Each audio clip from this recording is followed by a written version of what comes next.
démarrer en vous remettant un petit peu quelques notions en route, parce qu'après ça, on va accélérer sur les OGM, le clonage et la sélection. Qu'est-ce que c'est? Pourquoi? Enfin, c'est des mots qu'on entend tout le temps, pas toujours d'une façon très positive. Je vais vous dire ce que c'est. Hein. Au moins, après ça, ce sera à vous de vous faire votre opinion.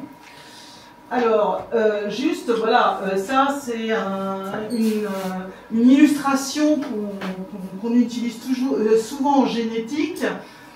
Alors, parce que, en fait, ça ne fait pas si longtemps que ça qu'on commence à distinguer les caractères qui peuvent être hérités de nos parents. Et ça, quand je vous parle hérité, c'est deux arbres qui vont avoir des petits arbres en bas, des végétaux, des animaux et des hommes. Voilà, qu'est-ce qu'on va transmettre aux générations futures et qu'est-ce qu'on ne peut pas transmettre? Donc, comme vous voyez là, la jambe de bois, on ne pense pas qu'elle se transmette très bien de génération en génération. Et en fait, on distingue depuis un certain temps ce qui est inné, c'est ce qu'on reçoit en génétique de nos parents, dans nos gènes, dans nos chromosomes, qu'on ne va pas pouvoir changer et qui ne dépend que du patrimoine génétique. Et ce qui est acquis, c'est-à-dire tout ce qui va faire qu'on est ce qu'on devient, et ce qu'on va développer après la naissance et qu'on va développer par apprentissage avec les maladies, les accidents et l'environnement. Et l'environnement, on reviendra souvent sur l'environnement. Hein. Donc, vous voyez, dans l'inné, là, j'ai pris l'exemple d'une famille multi-raciale. Eh bien, il y a des parents de différentes couleurs et normalement, on peut arriver à peu près à retrouver les enfants des parents en utilisant des caractéristiques physiques. Hein. Les enfants ressemblent à leurs parents. Et par exemple la couleur de la peau. Mais il faut se méfier. Hein. Effectivement, on hérite de ses parents une certaine couleur de peau, mais si on va se mettre au soleil, on va la changer, la couleur de peau. Et ce qui va faire la différence, et on peut devenir aussi noir par héritage que par le soleil, mais ce qui va changer, c'est que toutes ces femmes qui se font bronzer, là, il n'y a pas d'hommes, hein, c'est bizarre, mais toutes ces femmes qui se font bronzer au soleil, elles auront des enfants qui, à la naissance, auront une peau très très blanche. Et donc, elles ne vont pas transmettre ce bronzage. Elles ne vont pas se transmettre leur coloration de peau. Donc, c'est comme ça qu'on distingue un peu ce qu'on a dans son patrimoine génétique et ce qu'on a dans ce qu'on va, finalement, notre mode de vie, notre environnement va créer. Cette séparation était énorme. Autrefois, quand j'ai commencé la génétique, on pensait qu'il n'y avait aucun lien entre. Les choses se compliquent très nettement depuis un certain temps.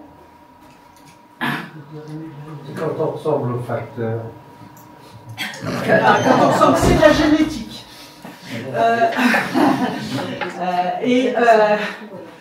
Mais quand on ressemble à un extraterrestre, c'est plutôt de l'acquis. Hein. Mais donc la différence entre l'inné et l'acquis est devenue, il y a ce qu'on appelle maintenant l'épigénétique.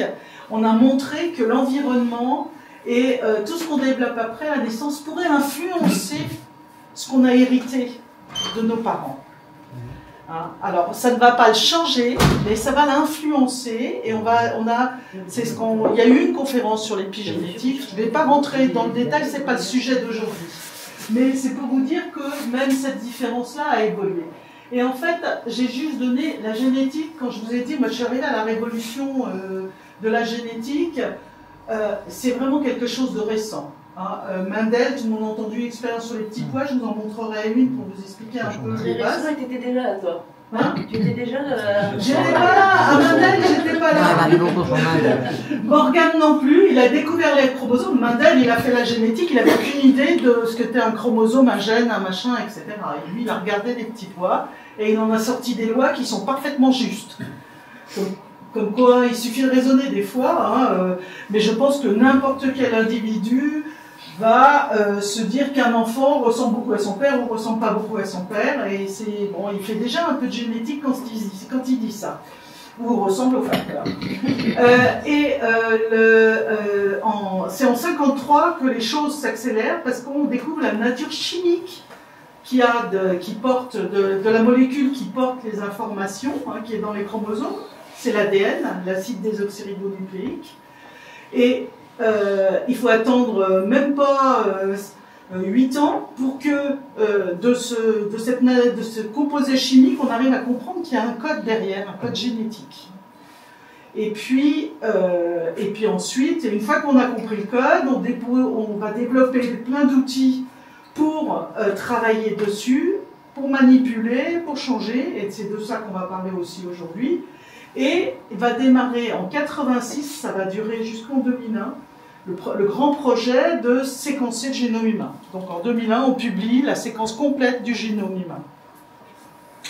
Donc vous voyez comment les choses se sont accélérées. Maintenant, on en a publié 3000... Pour néophyte, la séquence du génome humain, ça veut dire quoi? On va y arriver là. Je me suis dit que ça allait me poser un petit problème. Donc je reviens. Juste, je vous ai fait une métaphore en vous expliquant. Maintenant, je vais vous expliquer très rapidement qu'est-ce que c'est que voilà, le génome. Ça.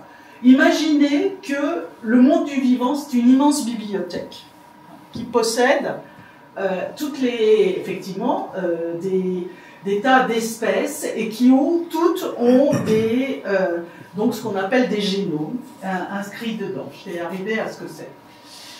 Eh bien, cette bibliothèque, je vous ai fait toutes les analogies entre les livres et la génétique. Donc, on découvre qu'il y a quelque chose de transmis, qu'il existe une bibliothèque donc, avec Mendel, et dedans, il y a les plus grandes bibliothèques. Il existe actuellement, on pense, 130 millions de livres uniques dans le monde qui ont été écrits et dont on a la trace. Et il y en a 16 millions à la à la Bibliothèque nationale française. Pas à la Banque de France, mais à la Bibliothèque nationale française. On en a quand même déjà 16 millions. Les génomes, combien il existe d'espèces? Un génome caractérise une espèce. Combien il existe d'espèces de vivants sur la Terre? On pense qu'il y a environ 8 millions d'espèces d'animaux et de végétaux. Et derrière, il y a, alors là, vous voyez la précision, de 15 millions à 1 milliard, on n'a aucune idée en fait, de micro-organismes, qui ont tous des génomes différents. Je vais y arriver à la fin, ce que c'est qu'un génome. Mais qu'on peut caractériser par le génome. Le génome va nous permettre de savoir de quelle espèce il s'agit et très spécifique. Hein? C'est des nouvelles, c'est pas des romans complets. Les 130 millions les 130 millions. Non, le milliard de micro-organismes. C'est des petits livres. C'est des petits livres. Bah, je vais vous raconter que c'est pas forcément la taille du livre qui donne l'intérêt du livre. Oui. Et en fait, il y en a avec comme il y a des livres qui sont comme ça, qui sont énormes, et franchement, il y a trois phrases intéressantes dedans. Bah, c'est pareil pour les micro-organismes, il y en a qui ont un génome énorme, et qui franchement, dedans, il n'y a pas grand-chose qui fait que, du coup, c'est une petite bactérie ou une petite algue, et pourtant, elle a un gros génome. C'est comme les livres, vraiment comme les livres, tu vois. C'est ce qu'on va mettre, ce qu'il va y avoir dedans qui va être important plus que la quantité. Alors, une fois que vous avez tous ces livres sont composés par des chapitres. Et par analogie, donc chaque livre a des chapitres, donc chaque génome va avoir des chromosomes qui regroupent des informations. Comme un chapitre peut regrouper une information du livre. En moyenne, un livre, j'ai regardé, à 10 à 30 chapitres, mais vous pouvez imaginer qu'il y en a, voilà, ça n'a rien à voir avec la taille du livre, et qu'il y a des livres avec beaucoup de chapitres, d'autres qui n'en ont quasiment pas. Les chromosomes, on en a 28 chez l'homme, et dans le vivant, il y en a de 1 à 1440. 1440 chromosomes, c'est quoi? À votre avis, c'est Dieu? C'est un super organisme? C'est une mouche. Non, c'est même pour une bouche. Superman. C'était un peu ta question. Bah, non, 1440 chromosomes, c'est une fougère. Une petite fougère ridicule. Et il y a un papillon qui en a 440, il y en a des... Donc, tu vois, ça n'a rien à voir, le nombre de chromosomes n'a rien à voir avec notre échelle de valeur dans le monde du vivant. Hein, et en fait, l'avancée dans le développement. Donc, toujours est-il que ça sous-divise, comme un chapitre, ça sous-divise le génome en unités, voilà, qui sont les chromosomes. Ces chromosomes, qu'est-ce qu'ils ont? Ils portent ce qu'on appelle les gènes. Hein. Donc les gènes, c'est comme des mots. Il y a 60 000 mots dans la langue française. L'homme, il a 25 000 gènes. Ne me demandez pas les autres espèces, je suis pas assez... C'est des mots assez longs quand même. C'est des mots très longs. Hein, tu peux avoir des mots très longs. C'est limite des phrases. Voilà, c'est limite des phrases, c'est surtout des mots qui, avec une grammaire compliquée, hein, on va pouvoir faire des choses très sophistiquées. Hein. La langue française, tu as 60 000 mots, mais tu peux dire énormément de choses. Et tu peux écrire un grand nombre de livres qui sont tous différents.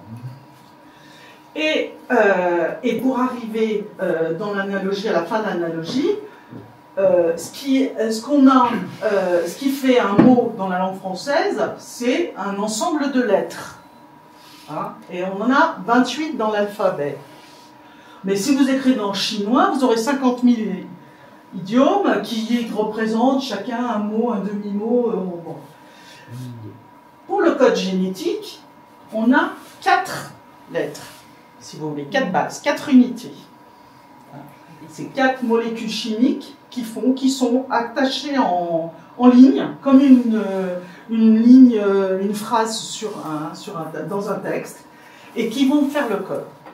Alors, tout de suite, on dit avec 4, comparé à 28, comparé à 50 000, on va pas dire les bonnes choses, on va pas arriver à la même complexité. Eh bien, pensez aux morses. Hein. Vous avez tous entendu parler du morse qu'on utilisait autrefois. Hein. Point, trait. 2 symboles, plus espace. On va dire 3. Et bien avec ça, vous refaites toutes les lettres de l'alphabet. Vous refaites tous les textes. En morse, vous pouvez écrire n'importe quel livre de philosophie. Hein, traité de Pascal, n'importe quoi. Et les bits informatiques entre 0 et 1, tu peux tout écrire. Pareil, avec les bits. Tu peux tout enregistrer de façon numérique. Ouais, mais je suis dans la littérature et pour l'instant, l'informatique n'est pas un... Avec les 36, je crois. Ah bon? Ah bah, il faut qu'il y en ait au moins 2. Non, mais bon, mais ça peut être... les qubits, l'informatique quantique, il y en a 3. Plus d'informations que... 3. Donc, c'est pour dire qu'avec, en fait, avec des bases, pourquoi le morse ça marche, c'est par 3 hein, que vous allez les utiliser, les lettres de morse. Et ben le code génétique, c'est pareil, en fait. De façon étonnante, c'est par 3. Sur les 4 bases, vous en arrangez 3. Et chaque agencement de 3 correspond à l'équivalent d'une lettre. Et donc, vous avez comme ça un texte qui est écrit sur les chromosomes, hein, avec de la grammaire, des points, des virgules, tout ça, qu'on a découvert petit à petit, mais qui va donner finalement le contenu d'un génome. Un génome, donc, c'est un livre dans lequel il y a un énorme texte qui décrit l'espèce en question. Et donc, évidemment, on s'est jeté. À partir du moment où on a découvert ça, et on a développé les techniques qui nous permettaient d'analyser ces séquences, la série hein, de bases de lettres, ça s'appelle une séquence. Dedans, il y a des gènes, il y a des à côté des gènes, il y a des trucs qui ne sait pas encore à quoi ils servent, il y a des choses. Tout ça, c'est la séquence. Eh bien, on a pu séquencer les génomes. Donc, on en est à 3280 dans le monde animal et végétal. Et pour les micro-organismes, l'Institut Pasteur a annoncé qu'il avait séquencé 25 000 micro-organismes. Bon, il lui en reste hein, 1 milliard, il a encore du boulot à faire. Et même les autres, sur 8 millions, 3280, on est loin d'être arrivé au bout. Mais petit à petit, on va avancer, connaître ces génomes. Alors, le fait de connaître ça a donné à l'homme, à l'époque où j'ai commencé mes études, on a l'impression qu'on devenait tout puissant. Puisqu'on connaissait les génomes, on s'est mis à développer des outils pour les modifier, etc. On pouvait refaire, tout refaire. Refaire le monde, refaire la nature, on pouvait se prendre pour Dieu. Et la chose n'est pas si simple, et vous allez voir, et c'est un peu ce que je vais vous montrer finalement là, mais c'était important d'avoir une idée de sur quoi on travaille. Alors, on va revenir à avant de revenir au premier exemple à Mendel, etc., ce que je voulais vous dire, c'est maintenant on a les outils et on sait ce qu'on fait. Mais depuis que l'homme est sur la Terre,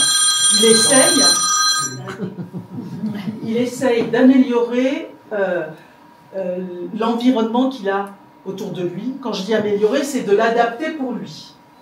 Donc il va essayer d'améliorer la productivité des végétaux, des animaux, adapter les arbres pour faire des habitats, etc. Il a toujours, depuis que l'homme existe quasiment, il a l'homo sapiens, disons, ça fait partie de son évolution, a essayé de modeler son environnement pour améliorer son univers. Et il a fait sans savoir sur quoi il travaillait, et maintenant on sait sur quoi il travaillait. Mais ce n'est pas quelque chose qui est totalement moderne. Je vais vous montrer des exemples. Hein, le fait d'essayer, d'améliorer, de sélectionner, sauf que maintenant on va y réintroduire des nouveaux outils, qui sont les clones, les OGM. Mais la sélection et tout existait avant. Alors, pour revenir, donc on veut ce qu'on veut. Hein. Quand on est un agriculteur, je vais prendre beaucoup l'exemple de l'agriculteur parce que c'est assez simple. Hein. Ce qu'on aimerait bien, c'est avoir le champ qui fait les plus beaux épis de maïs ou les plus beaux épis de blé, et si possible qu'ils mûrissent un peu tous en même temps et qu'ils soient tous un peu de la même taille, comme ça c'est plus facile à récolter. Donc pour ça, on voudrait une population un peu homogène dans son champ et pas un brin qui fleurit en juin, un autre en septembre, un qui est là et un qui est là. Enfin, bon, vous imaginez les difficultés qu'on va avoir à exploiter ça. Donc, on va essayer d'avoir une population homogène. Et là, on va se heurter au problème que Mendel a décrit. C'est pas si facile que ça d'avoir une population homogène. C'est ce qu'il a appelé les populations pires. Il est parti sur ces petits pois. Il avait deux populations pures de petits pois, une qui faisait, elles avaient plein de caractères, mais par exemple une qui faisait des fleurs violettes et une qui faisait des fleurs blanches. Maintenant, il les fait pousser ensemble, elles vont se croiser, se reproduire par reproduction sexuée, qui est une voie de reproduction de la plupart des plantes quand même, comme des hommes. Et donc, elles se croisent, chaque parent donne la moitié de ses chromosomes à l'enfant, hein. Donc on retrouve un enfant qui a autant de chromosomes que les parents, mais maintenant il a récupéré la moitié d'un parent, la moitié de l'autre. Ça, c'est partout, c'est ce que vous avez fait quand vous avez fait des enfants, et c'est ce que le monde du vivant fait, mis à part les micro-organismes. Donc on est dans une reproduction sexuée, on donne la moitié. On fait un hybride. Hein, qui a reçu la moitié des chromosomes du bleu et la moitié des chromosomes du blanc. Bon, il se trouve que là, blanc, c'est qu'il n'y a pas de couleur, donc l'hybride, il a l'air bleu. Mais c'est pas tellement ça qui est important. Il a un caractère qu'on peut sélectionner, qu'on aime. Après ça, les hybrides, ils vont se recroiser ensemble. Et là, c'est la pagaille. Parce qu'ils vont vous faire toutes les possibilités de repartager le blanc et le violet. Hein. Et donc il va y avoir des fleurs qui sont pures blanches, pures bleues, pures violettes, et puis d'autres qui sont hybrides. Et ainsi de suite, et la population n'est plus du tout homogène. Et donc, en fait, on est face à cette difficulté de la transmission qui n'est, finalement, on ne peut transmettre qu'une partie des caractères. Hein. Si on veut transmettre tous les caractères génétiques qu'on a, il faut faire des clones. J'y reviendrai après, mais là, pour l'instant, on est dans les voies naturelles. Donc, on est encore dans... voilà, les individus se multiplient ensemble. Alors, les hybrides, il y en a plein dans la nature. Alors, je vous ai mis l'exemple de la reine Victoria, hein, qui était hémophile. On a appelé l'hémophilie la maladie des rois. Parce que ça ne se voit pas beaucoup sur ma diapo, mais c'est pas très grave. Elle a eu dans sa descendance plein d'enfants qui étaient hémophiles. Elle ne savait pas qu'elle portait le gène de l'hémophilie. C'était une hybride entre quelqu'un qui était hémophile et quelqu'un qui ne l'était pas. Mais dans ses enfants, il réapparut la maladie et ainsi, Et beaucoup de maladies génétiques dont on parle, les parents ne sont pas forcément malades, mais les enfants peuvent avoir la maladie génétique parce qu'ils ont reçu la combinaison génétique qui donne la maladie. Et je vous ai mis un autre exemple, c'est la maladie la plus génétique, la plus répandue dans le monde, la drépanocytose. C'est une maladie, vous voyez les petits ronds rouges, c'est vos globules rouges. Hein, les hématies, elles sont normalement bien rondes, elles servent à fixer l'oxygène, et on va très bien quand elles sont en pleine forme. Quand elles sont comme l'individu là qui est bicolore en forme de faucille, eh ben, elles ne fixent plus beaucoup l'oxygène et vous êtes anémique. Cette maladie, je vous dis, il y en a plusieurs millions dans le monde, sur Terre, de malades qui ont cette maladie. Et en fait, en général, c'est pareil, la même transmission. Deux parents qui sont hybrides vont faire des enfants, dont parmi ces enfants, il y aura toujours un risque, il y en a un, qui récupère les deux mauvais gènes, le bleu et le rouge, de papa et maman, et qui du coup a l'anémie falciforme. Normalement, les mutations comme ça disparaissent parce qu'elles sont dans l'évolution, elles n'étaient pas avantageuses. Et j'ai juste voulu vous mettre un exemple pour vous montrer que c'est plus compliqué que ça. Comme c'était une maladie très fréquente, on a voulu regarder comment se répartissait cette maladie dans le monde. Et là encore, c'est pas très net, hein, je pense, parce qu'on ne voit pas très bien ce que j'ai montré, mais ça fait rien. En rose, ça fait rien, on verra en flou. En rose, vous voyez les endroits où la maladie, c'était en rose, il y a du hachuré et du rose, et en fait ils se superposent quasiment partout. Et le rose, c'est là où il y a le paludisme, et le hachuré, il est pile sur toutes les régions où il y a du paludisme. Et en fait, on s'est aperçu que cette maladie qui n'a aucun intérêt, qui serait une maladie rare, qui disparaîtrait normalement dans le monde, eh ben, si vous êtes dans une région où il y a le paludisme, elle vous donne la résistance au paludisme. Donc l'homme a, au cours de l'évolution, sélectionné une maladie qui le rend résistant à un parasite. On en reviendra sur la résistance aux parasites, etc. un peu plus tard. Mais c'est pour dire que naturellement, sans rien faire, avec simplement le processus d'évolution, il y a des choses, des sélections qui se font et qui sont dans un but. Si vous habitez à Paris, en France, il n'y a pas de paludisme, il n'y a pas beaucoup de soleil, donc vous avez besoin et l'oxygène n'est pas toujours très bon. C'est pas un avantage de développer une anémie falciforme, hein, la drépanocytose. Donc là, il n'y a pas eu de sélection et on voit pas ce gène qui se trouve dans la population dans ces régions-là. En revanche, si vous habitez dans des régions où il y a le paludisme, eh bien, cette maladie s'est maintenue parce qu'elle n'est pas si désavantageuse que ça dans certaines conditions. Alors, juste un dernier petit exemple d'évolution, avant qu'on revienne à ce que l'homme va essayer de faire sur l'évolution. Là, je vous donne les évolutions naturelles. C'est un exemple classique d'évolution, c'est le coup de la girafe. Hein. Le coup de la girafe, eh ben, les girafes ont démarré leur évolution un peu comme les chevaux, avec des petits coups, et puis elles mangeaient les feuilles des arbres. Et en fait, chaque fois qu'il y avait un peu de pénurie de feuilles, c'est celle qui avait le plus grand coup qui mangeait, qui arrivait à attraper le plus de feuilles et à survivre. Et ça, c'est de la sélection naturelle. Petit à petit, c'est les animaux qui avaient les coups les plus longs qui ont survécu. Et au cours de l'évolution, on est capable de retracer l'évolution de la girafe et de voir qu'effectivement, il y a eu une sélection naturelle vers les grands coups. Comment ça se fait que, dans l'exemple, le coup s'allonge avec le temps?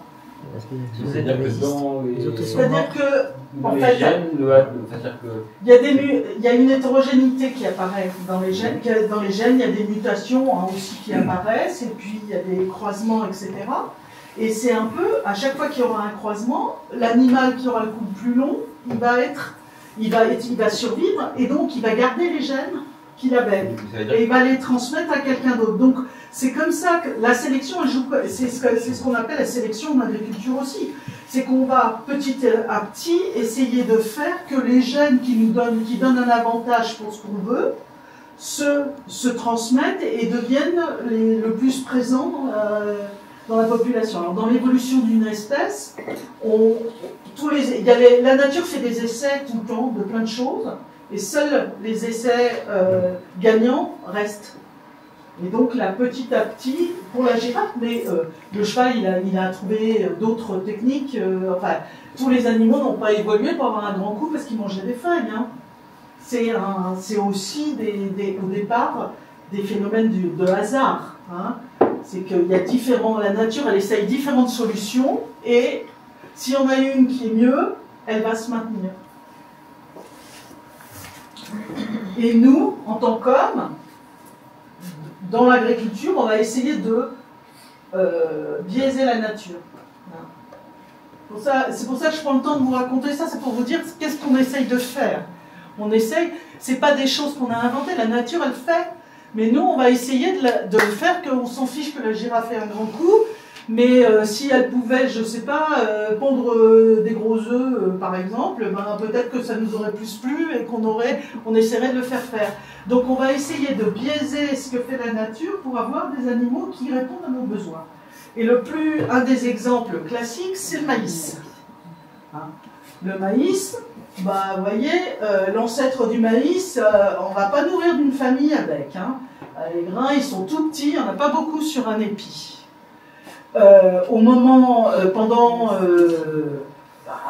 Pendant quasiment 7000 ans, hein, les Sud-Américains, au Mexique et aussi dans d'autres pays d'Amérique du Sud, vont petit à petit cultiver le maïs et le sélectionner pour se nourrir.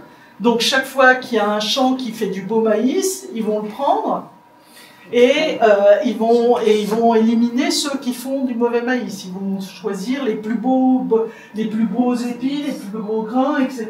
Et ils vont arriver comme ça à faire évoluer le maïs pour donner des épis nettement plus fournis que ce qu'il y avait. Ça prend quand même 7000 ans. Hein.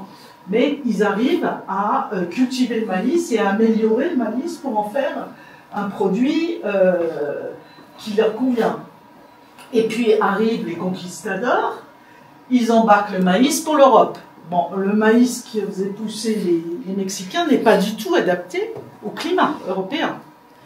Donc, on va essayer, en Europe, tout le monde va essayer de faire pousser du maïs avec des effets différents. Donc, chacun va avoir une idée. Je veux des épis longs, je veux des épis qui poussent alors qu'il y a trop d'eau, je veux des épis qui poussent où il ne pleut pas assez, enfin, qui s'adaptent à ma terre, à la nature du sol, etc. Et on va multiplier les types de maïs. Et actuellement, nous, on a hérité de toute une catégorie, d'un grand nombre de types de maïs différents qui ont été développés depuis l'arrivée des maïs en Europe. Et maintenant, arrive ce qu'on cultive essentiellement, c'est des hybrides. C'est-à-dire, c'est des épis de maïs qui sont beaucoup plus gros que la nature. Hein. Là, les échelles sont à peu près à la taille que les maïs naturels, qui ont presque tous la même taille, qui produisent beaucoup de maïs, et qui sont, donc je vous ai expliqué comment on fait les hybrides, mais qu'on a finalement un peu fabriqué. Donc on considère que les premiers hybrides sont apparus dans les années 50, hein. C'est quand même quelque chose de très récent par rapport à avant.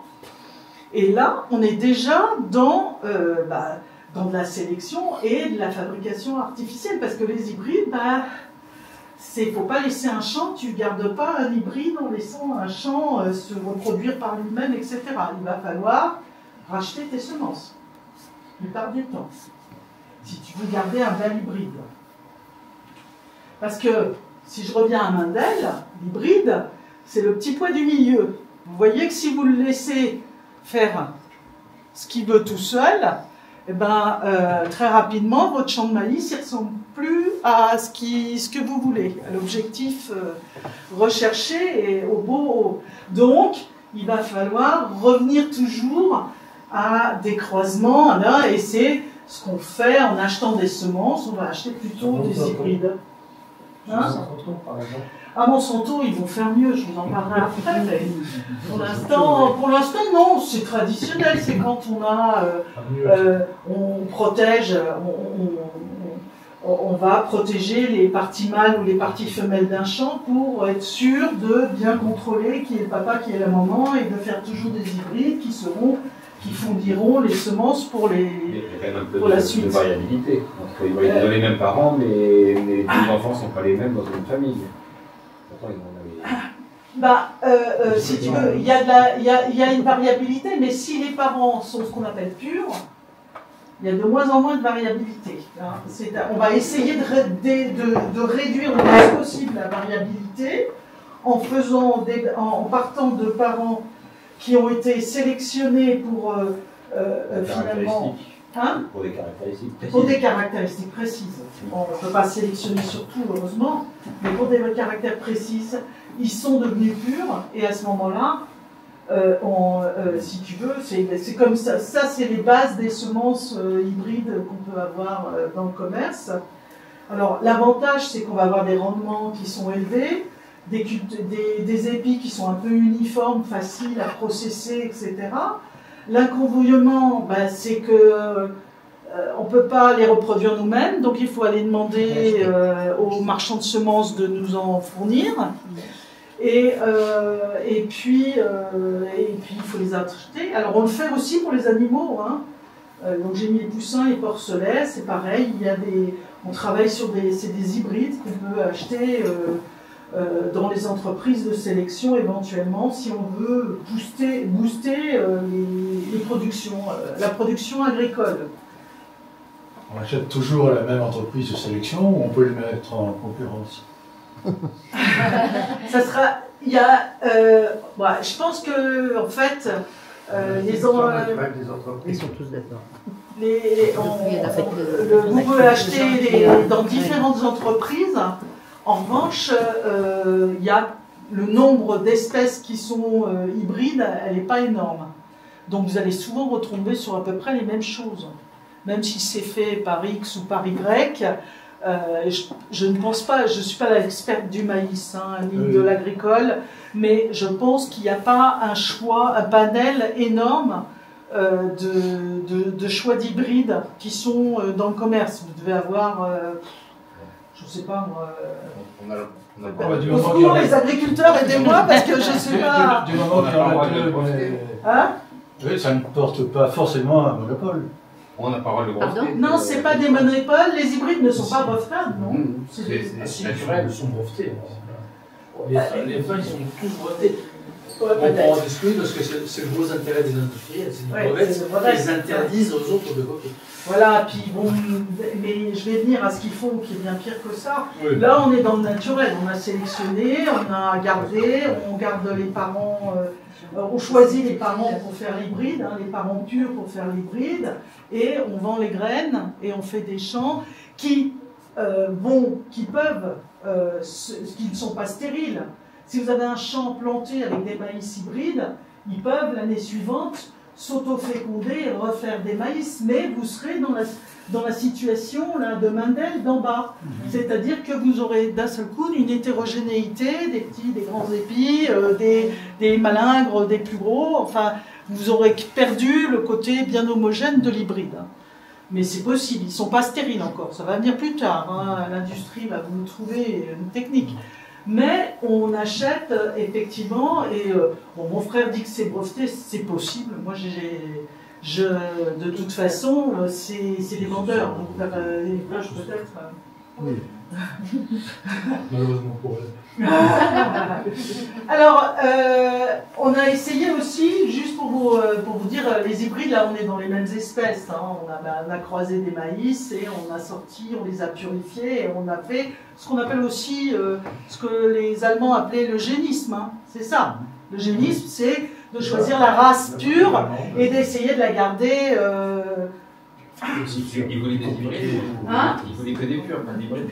Voilà. On essaye de passer à la race pure. Bon, il y a certaines idéologies, il n'y a pas eu que le nazisme pour les développer. Non. Alors, on s'est dit, bah, on va faire des trucs vachement plus intelligents, quand on veut, toujours en restant dans les hybrides, hein, sans parler de manipulation génétique, je viendrai plus tard. Mais juste avec nos amis. Il y a des gens géniaux qui se sont dit, on va essayer de faire un hybride entre espèces. Là, une plante qui fait des tomates à l'extérieur et des pommes de terre sous la terre. La pommade, génial. Donc, elle va être créée en 70.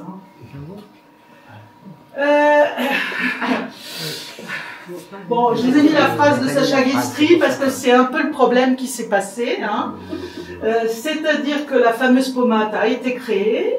Ça a fait un buzz et le résultat, les tomates avaient le goût de la patate et la patate avait la consistance de la tomate. Donc, le résultat est resté un exploit et une grande idée, mais il y a encore des laboratoires de semences qui essayent de créer des tomates. Hein. Les clémentines. Les clémentines sont pépins, mais ça c'est effectivement, je ne sais pas si c'est des hybrides interespèces, les clémentines. La clémentine, c'est une hybride entre mandarine et orange, oui. Donc on peut, mais il y a plein. Si on peut s'amuser à beaucoup de choses génétiquement. Mais là, c'est des croisements qui sont sélectionnés. On fait surtout de la sélection et on cherche des croisements. Le gros problème qu'on a en général dans ces constructions, comme dans les clémentines, etc., c'est que c'est pas très stable. Et ça, c'est très bien pour ceux qui vendent les graines, etc., parce qu'il faut retourner tout le temps, demander à ceux qui les ont fabriqués qui nous fournissent. Donc Guitry dit, imaginez tout le contraire. Moi, j'ai les mauvaises dents de ma mère et les varices de mon père. Bah oui. Ouais. Mais on n'a pas... voilà. Bon. On n'ira pas te racheter au magasin des doutes. Il y a eu beaucoup de ratés, hein, tu sais. Mais bon, et donc c'est Guitry, c'est ce qu'il dit. Voilà, imaginez tout ça, voilà. C'est un peu ce qui s'est passé avec la pommade. Donc je vous ai donné une histoire drôle. Et puis je vous ai donné quelques noms d'hybrides, quelques exemples d'hybrides qui sont dans le commerce, qui sont passés maintenant dans beaucoup de jardins. Hein. Les piaceilles, les cléments, donc on en a, c'est un petit exemple. En fait, il y en a plein, les jardineries maintenant, des hybrides. On est quand même encore dans des choses naturelles. Hein. On a croisé des espèces, on a un peu poussé, mais ça va s'empirer dans ma présentation. Alors, on a fait aussi des hybrides chez les mammifères. Hein. Alors, il y en a que vous connaissez très bien. Hein. Le mulet, la mule, c'est un hybride âne-cheval. Tout le monde en a vu, tout le monde le sait. C'est utilisé depuis l'Antiquité. Hein.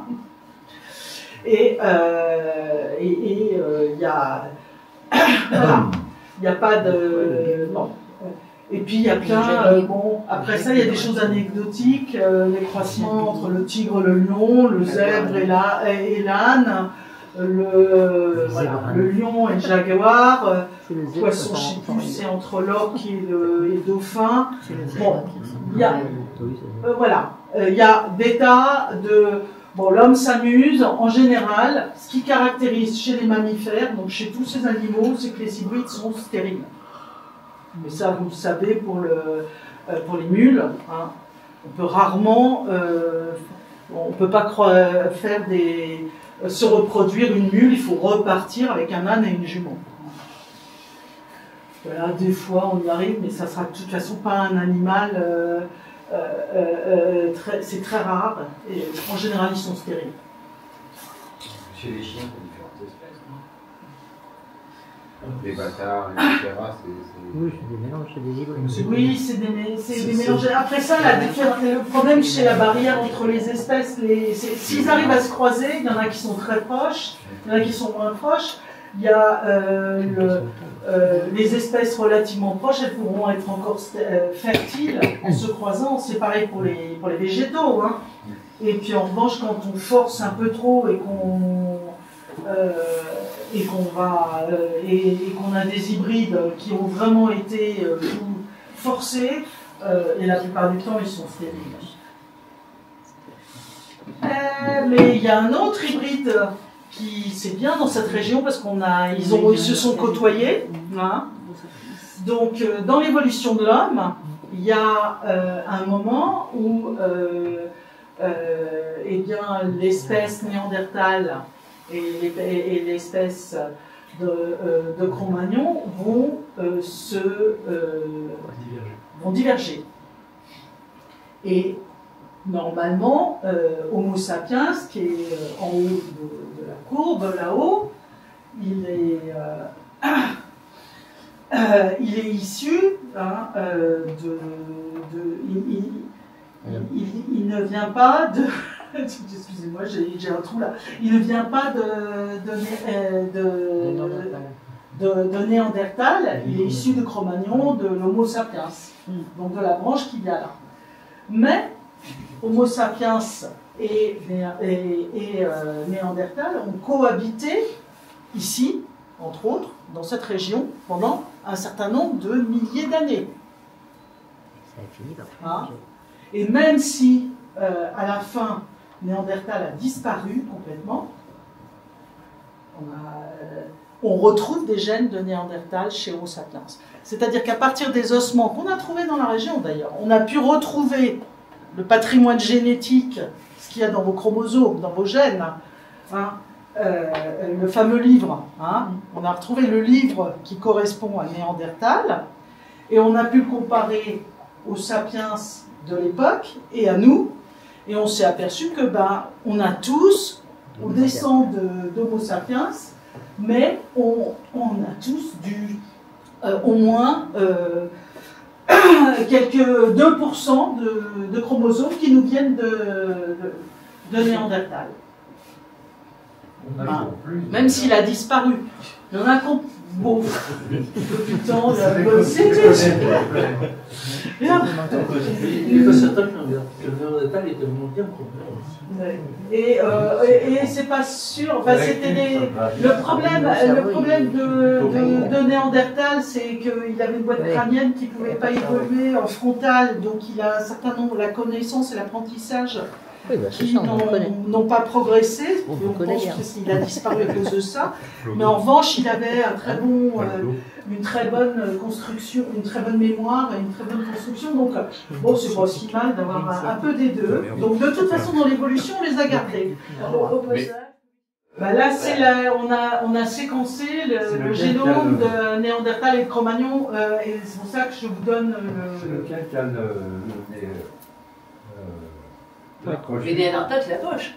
Oui. Et à droite, c'est notre ancêtre. C'est notre ancêtre. Au final, les deux sont nos ancêtres. On a le nez qui les deux sont... Non, pas vraiment. Les deux, nous, normalement, dans la filiation, on considère qu'on descend de Cro-Magnon. Je vois qu'il y a bifurqué. C'est la flèche en bas, là, où il y a Homo. Il y a Néandertal qui continue sa branche d'évolution. Et Cro-Magnon qui démarre une nouvelle branche d'évolution. Simplement, comme ils étaient ensemble sur le même territoire et qu'ils n'étaient pas stériles entre eux, il y a eu des croisements. Et les populations se sont... On est dans la partie hétérogène, il y a 50 fois plus de... 99 fois plus de Cro-Magnon que de Néandertal. Il y en a un qui a écrasé l'autre. Il y en a un qui a écrasé l'autre, mais... C'est celui qui a le front... Oui, c'est ça. Mais là, on a un peu de Néandertal, mais pas que ici, je suppose. Partout, non? Ou partout ici? Pas partout. Il n'y a qu'en Afrique où on ne voit pas tellement de traces de Néandertal. Mais dans toute l'Europe, parce qu'ils n'ont pas cohabité. On pense qu'ils n'ont pas vraiment cohabité dans les mêmes régions, Néandertal et Cro-Magnon, en Afrique. Ils étaient dans des régions différentes. En revanche, dans toute l'Europe, l'Asie, et les populations ont récupéré un peu de gènes de Néandertal. Et on peut penser que c'est les meilleurs qu'ils ont récupérés, hein. On espère. Donc ça c'est pour...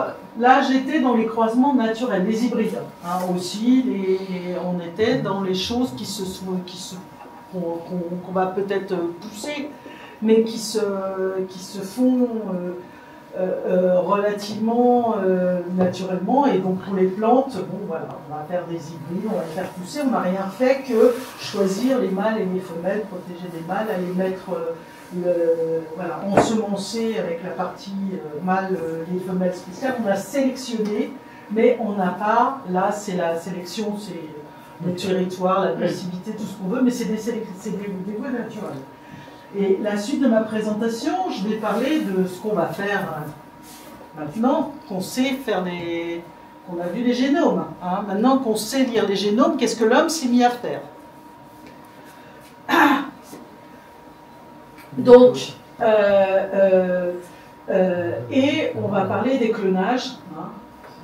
Ils n'ont pas tous le même fusil. Et ils n'ont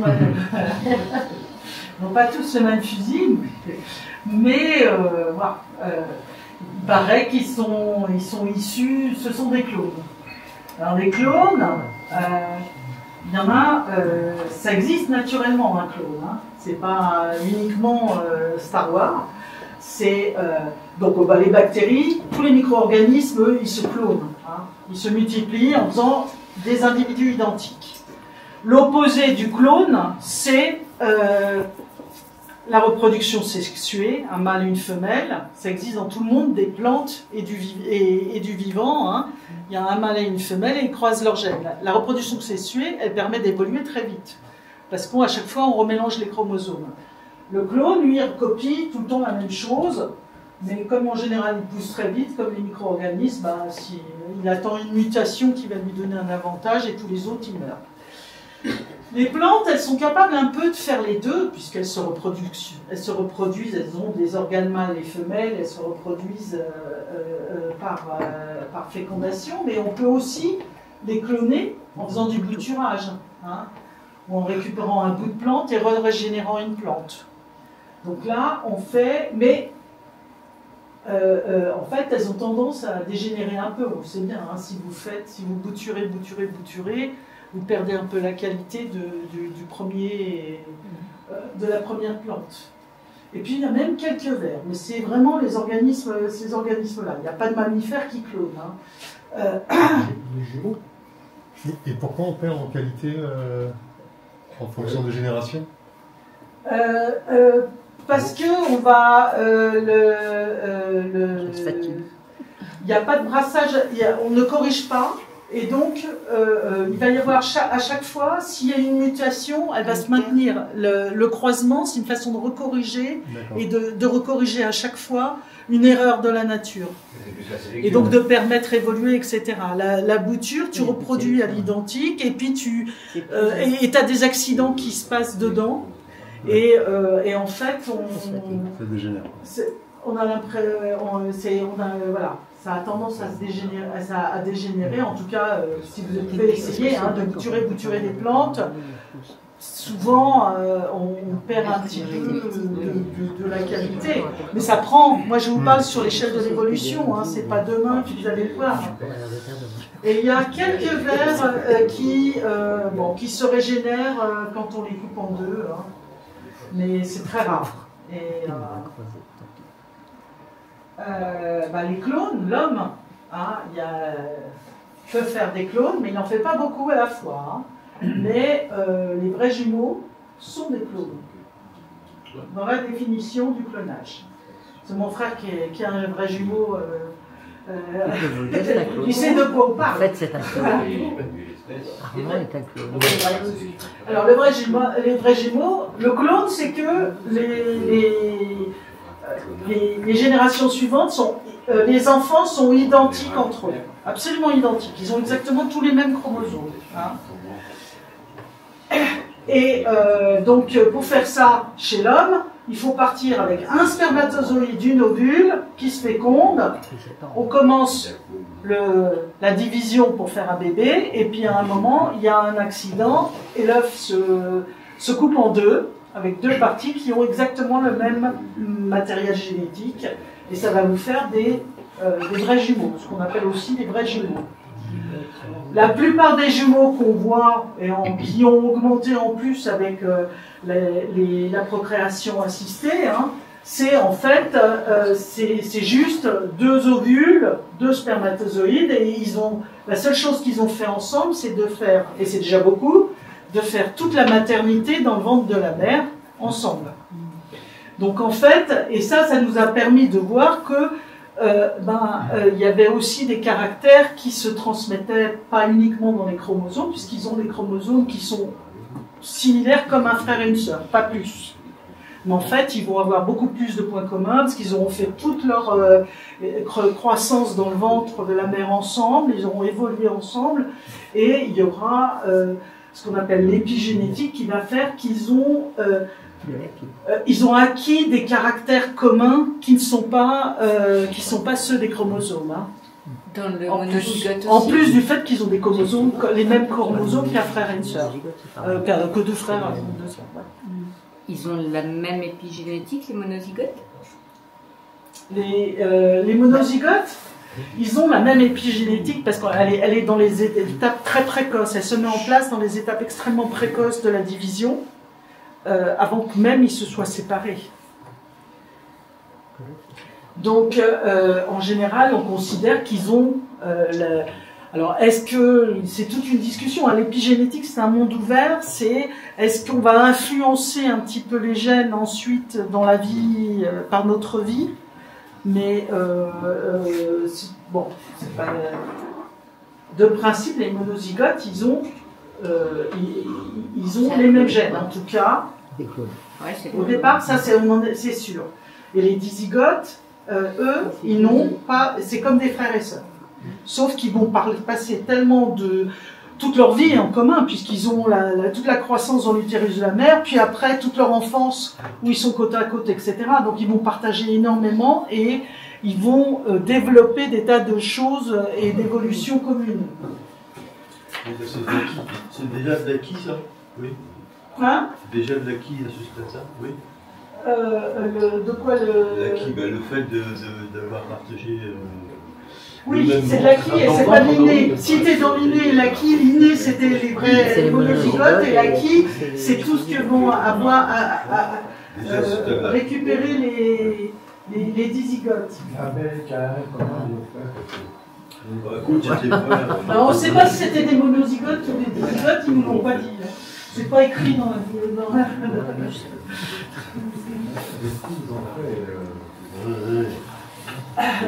Ce qui est sûr, c'est que les monozygotes ils sont forcément le même sexe.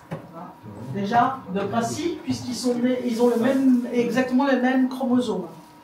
Donc, ça donne déjà. Mais tous les jumeaux qui ont le même sexe ne sont pas des monozygotes, ce qu'on appelle aussi les vrais jumeaux et les faux jumeaux. Il y a toutes les possibilités. Ça, c'est assez spécifique à l'homme. Les vrais jumeaux, c'est très rare chez les mammifères. Hein. Les animaux, ils ont souvent, c'est plutôt le cas, c'est plusieurs ovules et plusieurs spermatozoïdes. C'est plutôt le cas des dizygotes. Hein. Quand vous avez un animal qui a, un chat qui a 8 chats, 8 petits, et même des fois les pères sont différents, la mère est toujours la même, mais les pères peuvent être complètement différents, et vous verrez un roux, un brun, un machin, etc. Dans la même portée. On voit ça dans une journée où... Voilà, exactement. Ah bah oui, hein.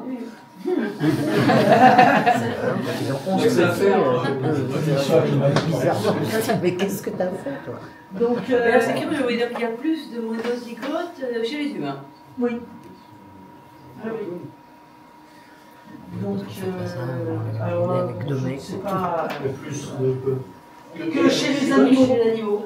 Que chez les animaux. Dans les multinaissances, chez les animaux, la plupart du temps, c'est des multinaissances du type dizygote. C'est-à-dire un père et une mère, à chaque fois un produit différent du père et de la mère.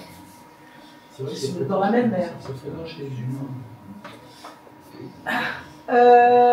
Et puis, je ne pouvais pas ne pas vous parler de Dolly et de toute la clique après. Hein. Donc là, on passe à un niveau supérieur. Donc des jumeaux, c'est des clones, hein, les vrais jumeaux. C'est pour ça que je vous présentais ça avant. C'est ce qu'on appelle un clone. Les monozygotes. Hein. C'est-à-dire qu'ils ont vraiment exactement le même matériel génétique. Après ça, la vie va, et vous vous rappelez mes diapos du départ, hein, la vie va faire que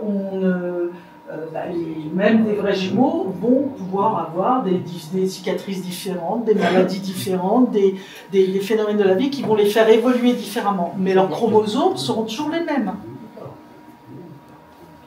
Si je peux me permettre, moi et mon frère, on a les mêmes empreintes digitales. Pour vous donner une idée de la ressemblance. C'est dangereux, ça.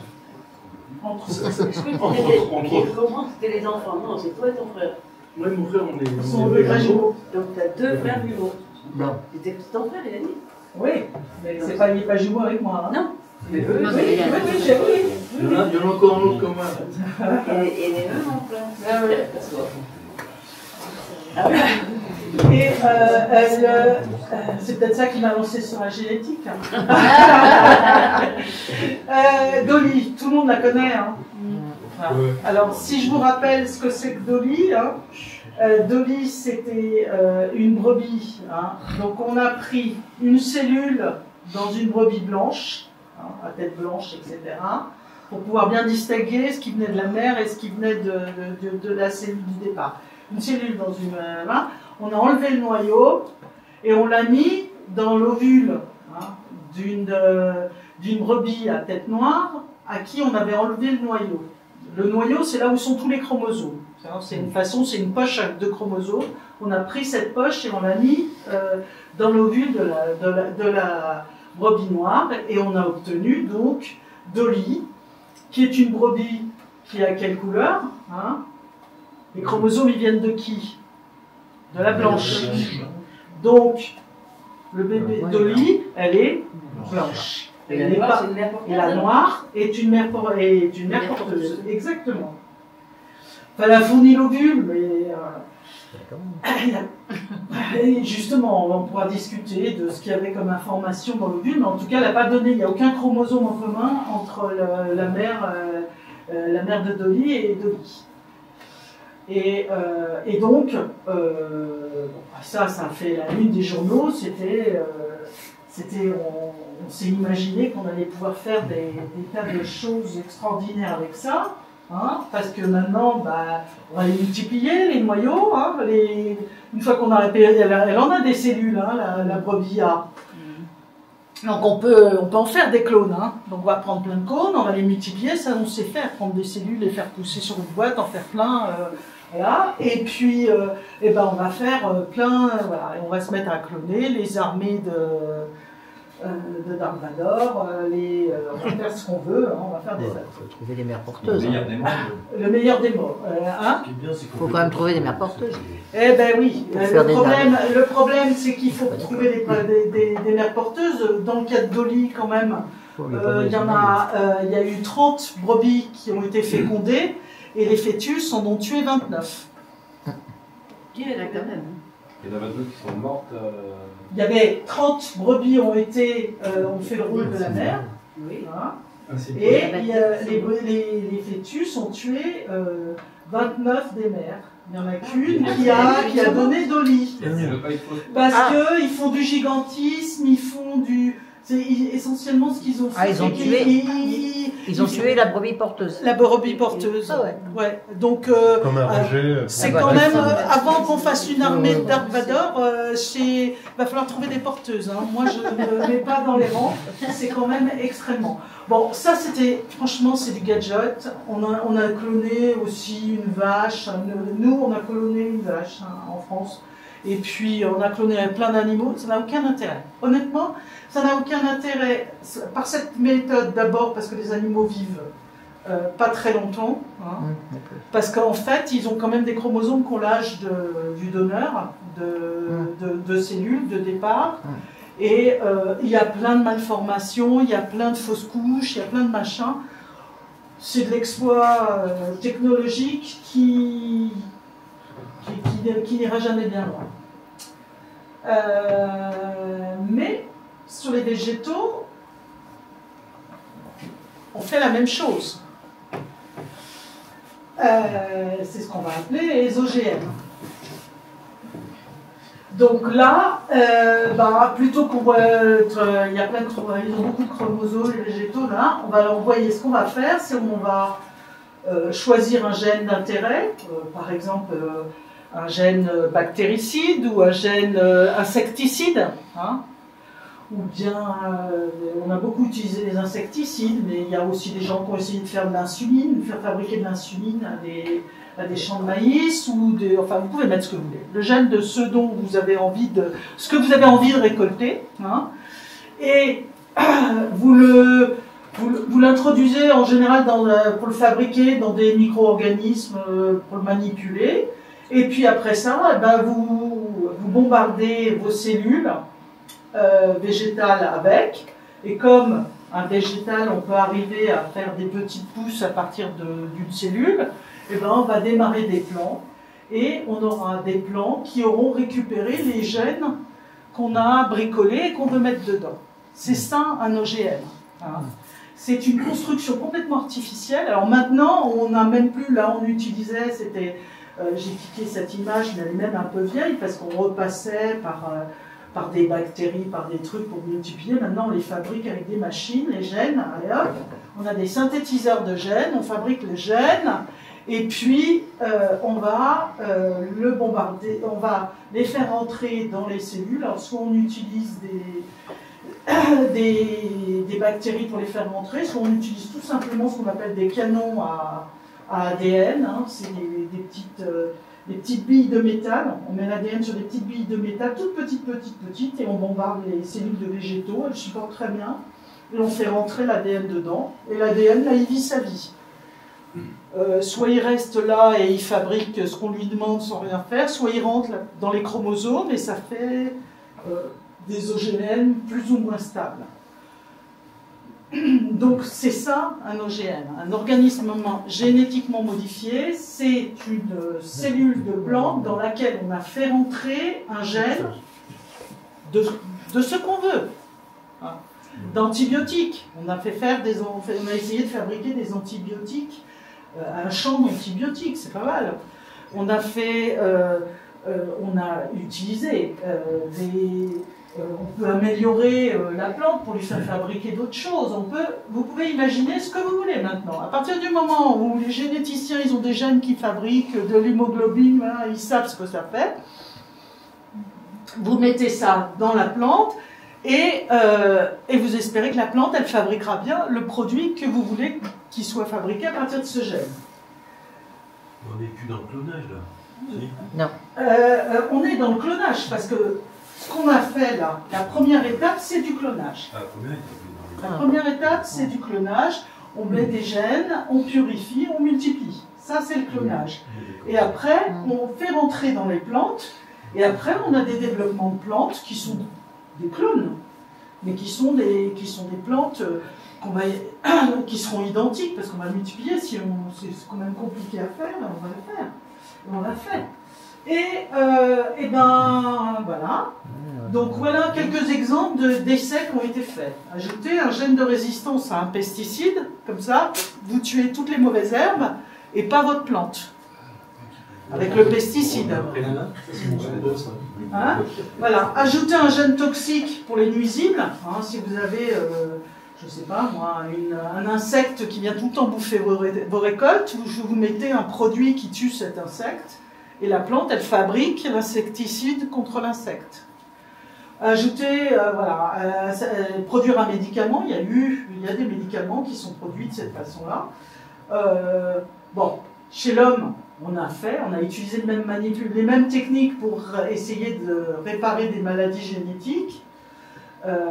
Mais on va aussi essayer de multiplier un gène pour les chevaux de course. On a essayé d'augmenter leur puissance de course en augmentant la capacité à fixer l'oxygène de l'hémoglobine et en leur faisant fabriquer des hémoglobines qui font. Donc on a fabriqué là, un gène d'hémoglobine qui fixe beaucoup plus d'oxygène. On l'a fait rentrer et ça, bon, c'est pas terrible, mais ils ont essayé. Je ne vous dis pas que c'est des choses qui marchent, hein, d'ailleurs. Parce qu'après ça, on viendra aux problèmes qui apparaissent. La nature est quand même se défend bien. Et on peut mettre des gènes d'une autre espèce. Alors je vous ai montré les deux exemples qui sont... L'un, c'était un exploit un peu artistique et l'autre, c'est carrément commercialisé, où on a fait rentrer des gènes lumineux dans des animaux qui normalement ne sont pas lumineux. C'est-à-dire que du coup, ils brillent la nuit maintenant, les animaux. Le lapin, donc ce lapin, il a reçu un gène de méduse. Les renards sont contents. Et il fluoresce la nuit. Hein. Donc ça, c'est de l'OGM, c'est de la manipulation génétique, c'est des OGM parfaits, même si l'intérêt n'est pas extraordinaire pour l'avenir de la planète. Voilà, on a un lapin fluorescent. Et puis les glowfish qu'on vend pour les aquariums, hein, c'est des petits poissons qui brillent, pareil, qui sont fluorescents dans les aquariums. C'est la même chose, on a mis un gène de méduse ou un gène de corail, il y a les deux, qui sont naturellement fluorescents, et on les a fait rentrer dans ces animaux-là, pour qu'ils brillent la nuit.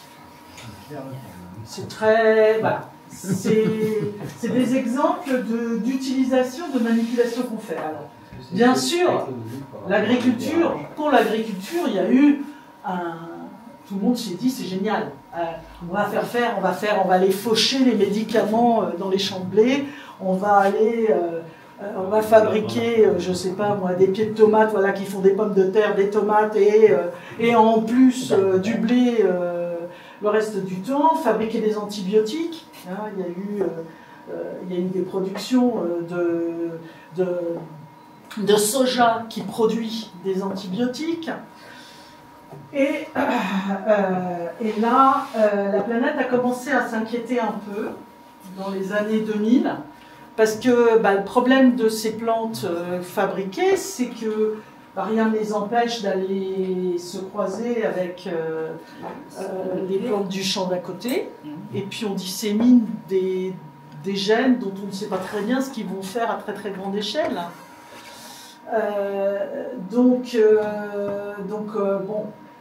Il a commencé à y avoir des voix qui se sont élevées en disant qu'on joue aux apprentis sorciers. Et ça, Monsanto s'est dit génial, je vais rendre toutes ces graines stériles, comme ça je serai le seul à les vendre.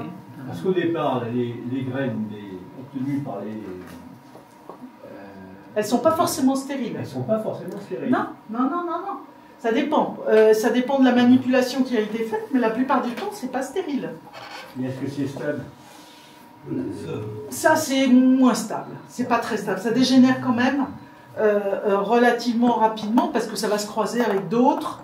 Et finalement, ces constructions, selon les méthodes faites de construction, mais les méthodes de construction génétique se sont énormément développées et se sont améliorées, hein, très nettement. Mais la stabilité n'est pas toujours au rendez-vous. Et donc, le maïs Monsanto, il a quand même réussi à continuer à être autorisé en Europe jusqu'au moratoire de 2008, où là, tous les OGM ont été normalement interdits en Europe. Alors, à mesure où on peut se défendre. Tous les OGM. Et le dernier Monsanto, mais une fois que ça a été cultivé dans un champ, leur argument c'était que c'était stérile, donc ça ne pourrait pas refaire des graines et aller se multiplier avec le champ d'à côté, etc. ce que je peux vous dire, c'est que ce maïs-là, il stérilisait le champ d'à côté. Parce qu'il ne faisait que des semences stériles, et comme ça vaporisait, c'était vraiment tout gagnant pour le gars qui le cultivait. Hein. Les pauvres gars qui ne voulaient pas faire du Monsanto et de l'OGM, il n'arrivait plus à rien faire pousser dans le champ d'à côté, parce qu'il n'y avait que des graines stériles qui allaient tout envahir. Hein, ce n'était pas une stérilité qui empêchait de faire les graines, c'était une stérilité qui empêchait les graines de maturer et de fructifier. Stérile de père en fils. Qu'est-ce qui était de père en fils? La stérilité, de père en fils. Non, mais c'était la stérilité. Non, père en fils, c'est pas gênant. Mais c'était chez le voisin. C'était chez le voisin que ça entraînait la stérilité du champ voisin. Donc non seulement c'était de père en fils, c'était chez les cousins, les cousines et le voisin qui n'avait rien demandé. S'il achète ses semences, alors. Hein? S'il achetait ses semences hybrides à un producteur de semences, ça va. Voilà, il fallait qu'il réachète des semences. C'est déjà qu'il les rachète. Voilà, exactement. C'est le problème de l'Amérique. Donc, le fameux maïs OGM qui a été le dernier autorisé en Europe, voilà, qu'est-ce qu'il faisait? Il avait un gène de bactéries qui permettait de fabriquer de produire une molécule insecticide contre la pyrale. Donc c'était un insecticide naturel du maïs. Au début, ça paraissait...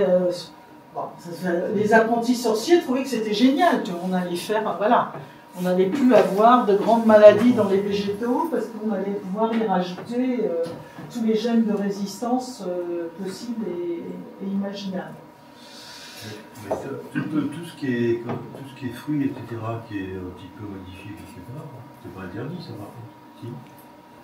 C'est pas des OGM, ce ne sont pas des OGM, ce sont des croisements. On peut faire des croisements, des hybrides, on peut sélectionner, on peut faire tout ce que je vous ai présenté jusqu'à maintenant, jusqu'au génétiquement modifié. On ne fait que des croisements on ne fait que faciliter des choses qui en théorie devraient pouvoir se passer dans la nature. Bon, quand on fait une mule, on n'a pas vraiment... Pourquoi on l'interdit? Oui, mais pourquoi on l'interdit? Comment on définit ce qui est possible ou pas dans la nature? Parce qu'on croise des faux avec... Sans l'apport de l'homme. Si tu veux... Oui, mais quand on commence à mettre les mâles sous cloche, à sélectionner etc., c'est pas très naturel, donc déjà on le force un peu. Oui, et le hasard de la nature peut faire des choses... La sélection, c'est ce que je t'ai montré avec le maïs. La sélection, elle date de la préhistoire. L'homme, dès qu'il a essayé de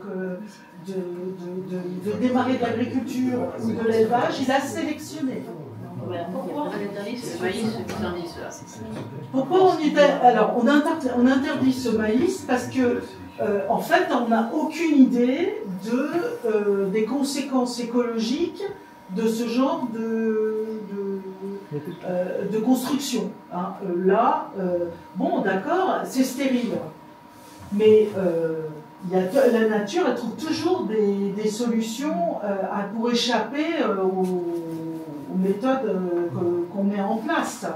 Et du coup, si tu réponds, si toute la Terre est couverte par le gène du Bacillus thuringiensis, on ne sait pas du tout ce que ça va faire. Ça va surtout, ce qui est sûr, c'est que on va éliminer, on va pousser à l'extinction un certain nombre d'autres espèces. Et actuellement, on est en train d'essayer de préserver la biodiversité, qui est le meilleur atout qu'on ait. Alors, croire qui essaye bien plus de possibilités que l'homme ne peut en essayer dans des OGM. Donc, voilà. Et est-ce qu'à un moment donné, on s'est posé la question sur la qualité nutritive Sur la quoi? La qualité nutritive de ce qu'on produit. C'est sur la qualité commerciale. Oui, non, mais alors, après, ils font des gros grains de maïs qu'on donne, les je présume que c'est donné, je ne sais pas, moi, c'est le Monsanto, je présume que c'était du maïs de fourrage. Hein. Oui, mais enfin après. Donc c'était pour nourrir les animaux, il devait être bien riche en ce qui fait grossir les animaux. Est-ce que c'était bon? Est-ce que c'était.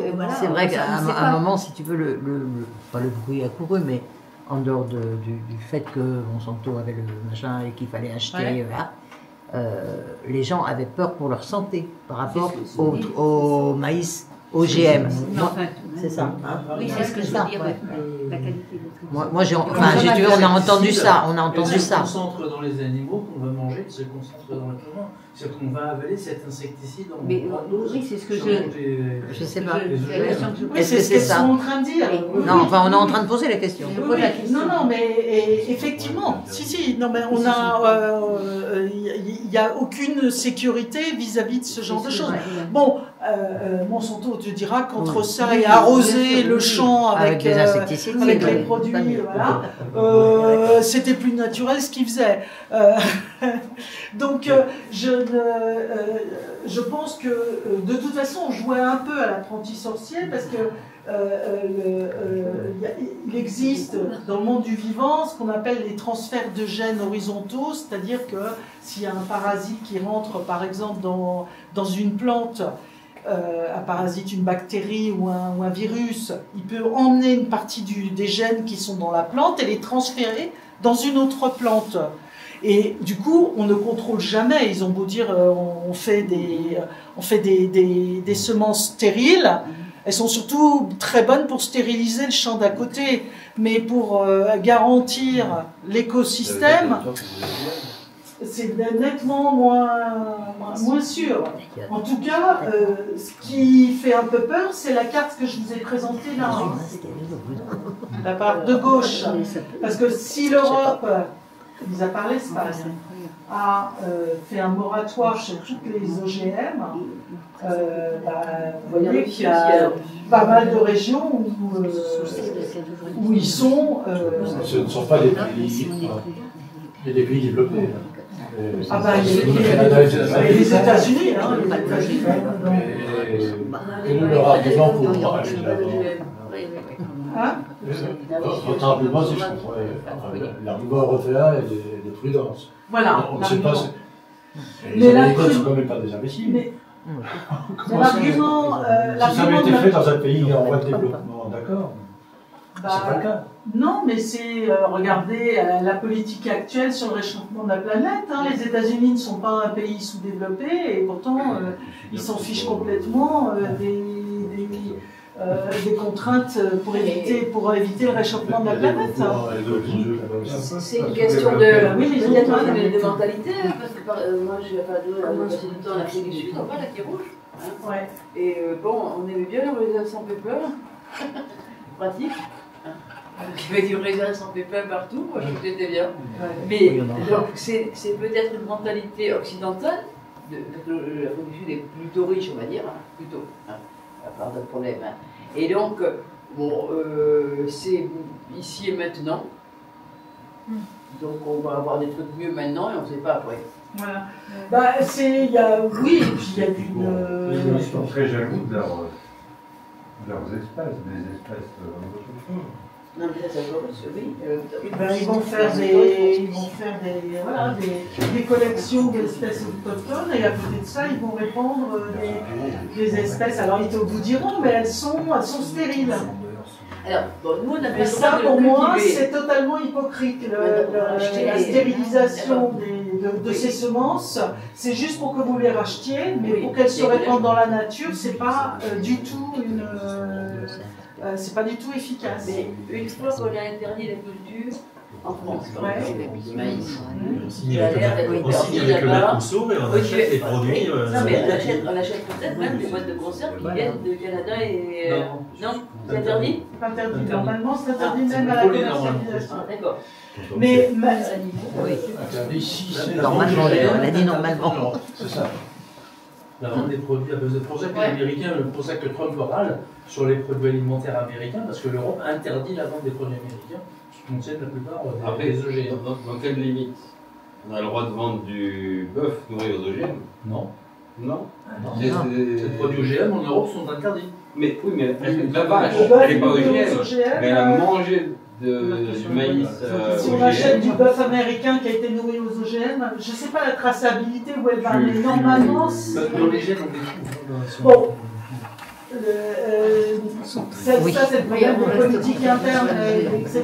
En termes de danger, si tu veux, hein, le bœuf qui a bouffé de l'OGM n'est pas devenu un produit, n'est pas devenu OGM, n'est pas devenu contaminé par l'OGM. A priori, il n'y a pas de. Bon, la nourriture ne fait pas trop de transfert génétique parce que pour moi, on ferait de la chlorophylle depuis longtemps et on serait. Oui, c'est pas génétique, mais comme là, les OGM, c'est génétique. La bactérie. C'est génétique, la bactérie, c'est un gène. Ouais. C'est des gènes, c'est des transferts de gènes, si tu veux, transferts de gènes. Mais bon, on n'en sait rien. Hein. On ne sait là, on fait les apprentis sorciers. Hein. On n'a aucune idée de. C'est pour ça que l'Europe a choisi un moratoire et a décidé de ne pas pousser vers ce type d'exploitation qui en plus donne le monopole des semences à quelques gros industriels. Hein. C'est aussi un des objectifs du système. Hein. Bien sûr. Donc voilà. Donc voilà. Vous avez distingué ce que c'est la différence entre un OGM et puis les systèmes d'avant où finalement il n'y avait pas, hein, dans les exemples que je vous ai donnés, voilà, là on est passé, même Dolly n'est pas vraiment un OGM. On n'avait rien fait dans ses chromosomes. Hein. C'est simplement, on s'est amusé à multiplier, on a fait une bouture de moutons. C'était peut-être pas très intéressant, mais c'était pas un OGM, Dolly. Si on lui avait modifié ses gènes, ça serait devenu un OGM. Alors, je peux vous dire qu'à la grande époque du clonage et des OGM, on a imaginé faire des... Il y avait des tas d'idées pleines de bonne volonté. Il y a des gens qui voulaient faire des vaches qui allaient produire des vaccins dans leur lait. Et comme ça, on n'a plus besoin de frigo pour aller vacciner les populations qui n'ont pas d'électricité, etc. On débarque les vaches, je ne sais pas si elles supporteraient bien mieux la température que le reste, et on allait traire les vaches pour distribuer les vaccins. Et il y a eu tous les projets les plus farfelus de la Terre. Les vaccins, on s'est servi des vaches quand même. C'est pour ça que ça s'appelle des vaccins. Oui, non, mais ça n'a rien à faire. C'est autre chose. C'est autre chose. C'était pas de la production avec les animaux. Donc, du coup, le génome évolue au cours de la vie avec le temps. C'est-à-dire qu'on n'a pas le même ADN à la naissance qu'à la mort. Oui, on vieillit, notre génome vieillit. Et on a à la fin de chaque chromosome, on a une série de ce qu'on appelle des télomères. C'est une série de petites séquences, hein, de bases. Et chaque année, au cours de la vie, cette série raccourcit. C'est-à-dire que nos gènes vieillissent dans nos chromosomes. Si vous voulez faire un clone, il ne faut pas prendre une vieille cellule de nous, il faut aller chercher une jeune cellule qui a des petits télomères, qui a des grands télomères, qui est en pleine forme. Nous, on commence déjà à avoir des télomères de vieux. C'est ça le vieillissement de nos cellules. En fait, on a une étiquette. Imaginez que vous avez une série de petites étiquettes et chaque année, on vous découpe un petit bout de l'étiquette. Hein. Mais les cellules reproductives, elles, le corps est capable d'en créer avec des jeunes. Elles sont conservées. Les cellules reproductives, elles vieillissent. Les étiquettes, c'est un peu en fonction du nombre de divisions. Donc les cellules reproductives se divisent peu, donc elles vont vieillir moins vite que les cellules de la peau. Et Marie, mais elles vieillissent quand même. Pourquoi tu vas une connerie? D'ailleurs, il y a des risques d'anomalie. Marie, pourquoi ils ne nous injectent pas des petits morceaux à rajouter? Ça, ce serait intéressant comme recherche. Il y a eu des remises à jour des télomères. Ils ont essayé. on va résumer. Il y a eu des tentatives. Et alors? Oui, ça se saurait. Comme il y a un problème de natalité, on a intérêt à vivre longtemps et jeune. C'est pour ça, ça serait bien. Et c'est pour ça que Dolly, ça serait intéressant. si vous voulez, c'est pour ça que Dolly avait un problème. Parce que Dolly, quand elle est née, elle avait l'âge de sa mère à la naissance. C'est ce que tu disais tout à l'heure. Et donc elle a vieilli très vite.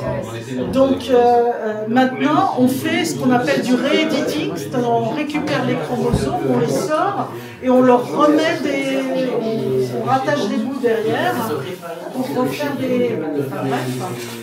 des chromosomes avec tout le stock qu'il faut. Mais si c'est pas bien fait, ça fait des anomalies chromosomiques, on va faire des accidents génétiques beaucoup plus importants.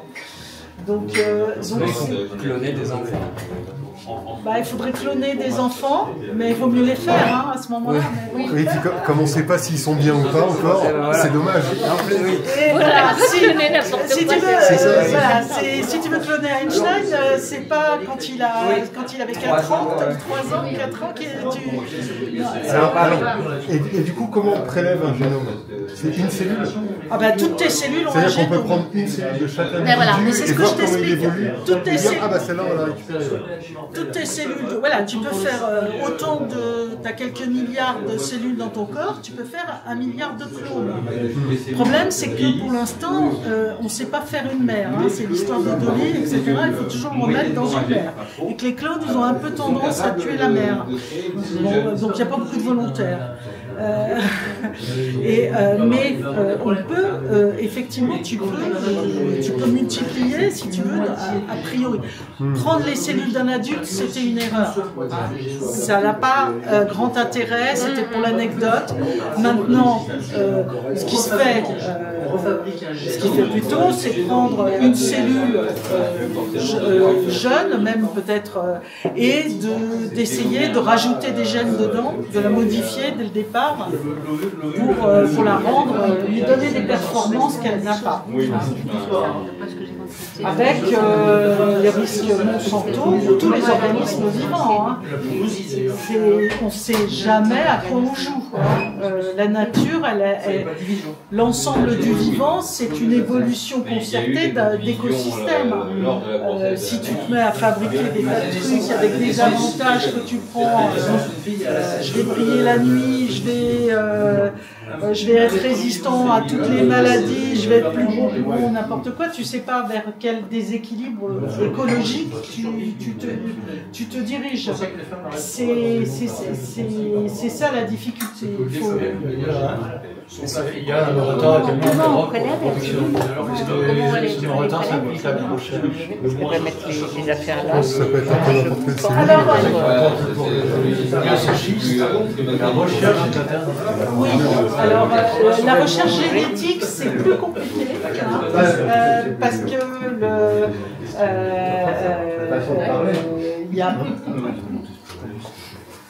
c'est encadré, mais c'est pas un moratoire, c'est pas interdit, c'est juste que normalement, les recherches génétiques doivent être surveillées. Je ne suis pas convaincue que ce soit parfaitement Les recherches doivent être drôlement freinées s'ils ne sont pas sûrs de pouvoir commercialiser par la suite. Ça dépend, parce que, par exemple, surtout quand on cherche un moyen de soigner une maladie ou n'importe quoi, il faut d'abord arriver à reproduire la maladie, à trouver un peu des dérèglements pour essayer de développer des médicaments. Donc là, on va faire les souris transgéniques, on en fabrique dans les laboratoires à longueur d'années pour reproduire des maladies, des problèmes, des choses qu'on veut comprendre. On va refaire ça, c'est ce qu'il y a le plus. Et je peux vous dire qu'une souris, il n'y a rien de plus facile que de perdre une souris. Est-ce qu'on a la capacité maintenant technique de fabriquer un clone humain? Ah, un clone humain? Alors, faut trouver son femelle. Ouais, c'est un peu ça. Faut sacrifier ça en tant que femelle. Moi, je pense que techniquement, c'est aussi facile que Dolly. C'est entre la vache et nous, il n'y a pas tant de différence que ça. C'est une question éthique. C'est une question volontaire aussi. Hein. On a quand même tué une trentaine de porteuses. Hein. Et ça, on ne sait pas le remplacer. Ça, ils ont essayé, mais on ne sait pas le remplacer. Ils ont même essayé d'utiliser des animaux comme porteurs de clones humains, et ça ne marche pas. Marie, donc tu nous as décrit surtout en fait qu'on était apprentis sorciers, qu'on y allait un petit peu à l'aveugle, qu'il y avait beaucoup de déchets, de dégâts, de machin, mais est-ce que dans la science de la génétique, qu'est-ce qui est positif, qu'est-ce qui nous sert, qu'est-ce qui est non, je pense que le début, il y a à la fin, quand on manipule, je pense qu'on joue aux apprentis sorciers, effectivement, et que c'est apprendre, pour l'instant, c'est vraiment pas une science maîtrisée. Mais tout ce qu'on fait depuis la préhistoire, à sélectionner, à faire des hybrides et tout ça, c'est quand même pas.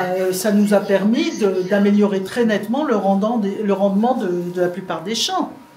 Hein, quand on choisit de sélectionner des grains de blé pour ensemencer un champ, à mon avis, il n'y a pas de.